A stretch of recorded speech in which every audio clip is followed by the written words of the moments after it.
दोस्तों, इस कहानी की शुरुआत होती है एक बिजनेसमैन से जो अपने बिजनेस को लेकर काफ़ी चिंता किया करता था कि क्या होगा आगे आने वाले कल में और कैसे काम आगे बढ़ेगा और उनके इस व्यवसाय को उनका बच्चा संभाल पाएगा या नहीं।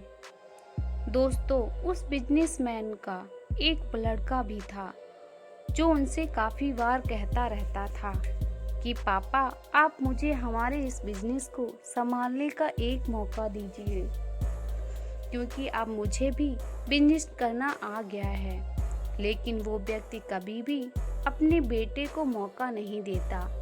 दोस्तों, एक दिन इस बिजनेसमैन को दिल का दौरा पड़ जाता है और इसके चलते उनको हॉस्पिटल में भर्ती किया जाता है। जैसे ही ये खबर उनके बेटे को पता चलती है, उनका बेटा दौड़ करके हॉस्पिटल में पहुंचता है। बेटा हॉस्पिटल में पहुंचने के बाद उसने ये देखा कि उसके पापा अब एडमिट हैं और डॉक्टर्स ने उससे ये कहा कि आपके पापा अब पहले से थोड़ा ठीक हैं और धीरे धीरे करके वे अब रिकवर हो जाएंगे। फिर उस लड़के ने अपने एक दोस्त को कॉल करके कहा, वहाँ पर बुला लिया। फिर उसका दोस्त वहाँ पर आता है और उससे पूछता है कि क्या हुआ भाई। फिर उस बिजनेसमैन के लड़के ने अपने दोस्त से कहा कि मेरे पापा को दिल का दौरा आया है और उन्हें अस्पताल में एडमिट किया हुआ है। इसके बाद उस बिजनेसमैन का लड़का अपने दोस्त से कहता है कि चलना जरा बाहर चल के आ जाते हैं, बहुत देर हो गई है इधर। और फिर वो दोनों अस्पताल से बाहर चले जाते हैं। जब वो दोनों अस्पताल से बाहर निकले तब उनको एक आइसक्रीम वाला दिखाई देता है। फिर उस बिजनेसमैन के लड़के ने अपने दोस्त से कहा कि भाई आ जाओ, आइसक्रीम खाते हैं। ये बात सुनकर उसका दोस्त थोड़ा चौंकता है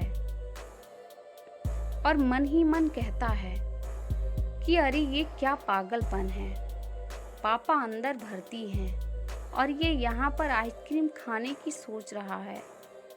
फिर उन दोनों ने आइसक्रीम खरीद ली और वे दोनों आइसक्रीम खाने लगे। लेकिन उसका जो दोस्त था ना, उससे रहा नहीं गया और उसने अपने दोस्त से पूछ लिया कि भाई, ये मुझे समझ नहीं आ रहा कि तुम्हारे बिजनेस का आगे क्या होगा और तुम्हारे पापा की तबीयत भी ठीक नहीं है और तू यहाँ आइसक्रीम खा रहा है, मुझे कुछ समझ में ही नहीं आ रहा है। फिर ये जो बिजनेसमैन का लड़का था ना, और उसने जो बात कही उसे आप ध्यान से पढ़िएगा। उसने अपने मित्र से कहा कि मुझे ये मालूम है कि तू ये सोच रहा होगा कि मेरे पापा एडमिट हैं, यहाँ पर आइसक्रीम चल रही है, मज़े चल रहे हैं, पर ऐसा कुछ नहीं है। मैं भगवान श्री कृष्ण का बहुत बड़ा भक्त हूँ और उनकी दो बातें हमेशा अपने जीवन में याद रखता हूँ। पहली बात, जो हम सबको पता है, काम करना है और फल की चिंता नहीं करनी है। इसलिए जो होगा देखा जाएगा। मैं सिर्फ अपने काम पर ही फोकस करूंगा और फिर बिजनेस भी अच्छा चलेगा। दूसरी बात, वो लड़का अपने दोस्त से कहता है कि मैं तुम्हें भगवान श्री कृष्ण की कहानी सुनाता हूँ, जो तुम्हें दूसरी बात क्या है वो अच्छी तरह से समझाएगी। भगवान श्री कृष्ण की जो पत्नी थी, जिनका नाम था रुक्मणी, उनको जब पहला बेटा हुआ था तो उसका नाम प्रद्युम्न रखा गया था और प्रद्युम्न के जन्म के 10 दिन पश्चात ही प्रद्युम्न का अपहरण हो गया।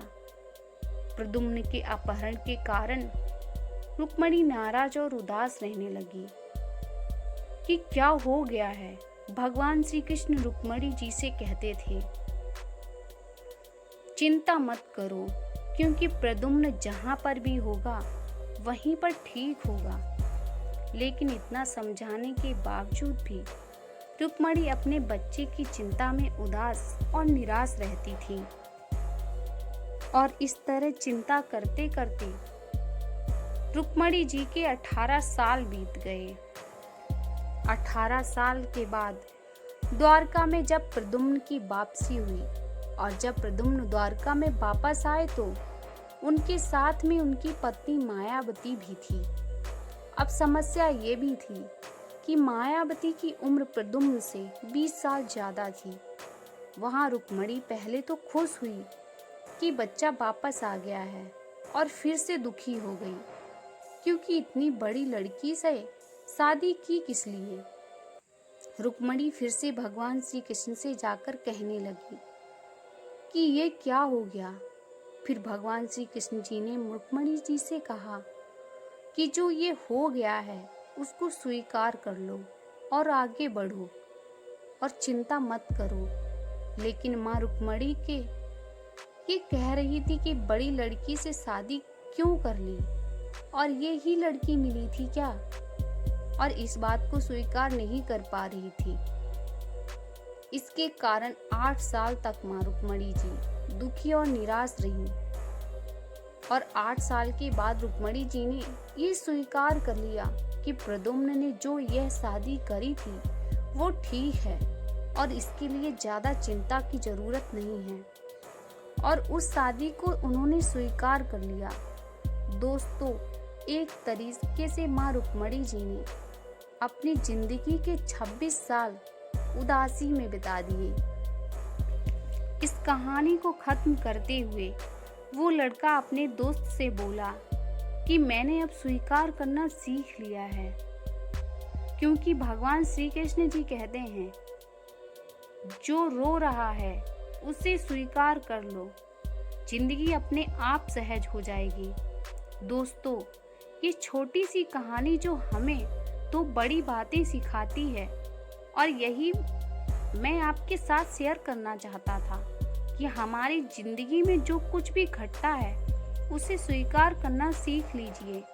मैं फिर जिंदगी अपने आप सहज हो जाएगी। हमारे नियंत्रण में जितनी भी चीजें होंगी उन चीजों पर तो हमें जरूर नियंत्रण रखना चाहिए, लेकिन जो चीजें हमारे नियंत्रण से बाहर हैं उन चीजों को हमें स्वीकार कर लेना चाहिए।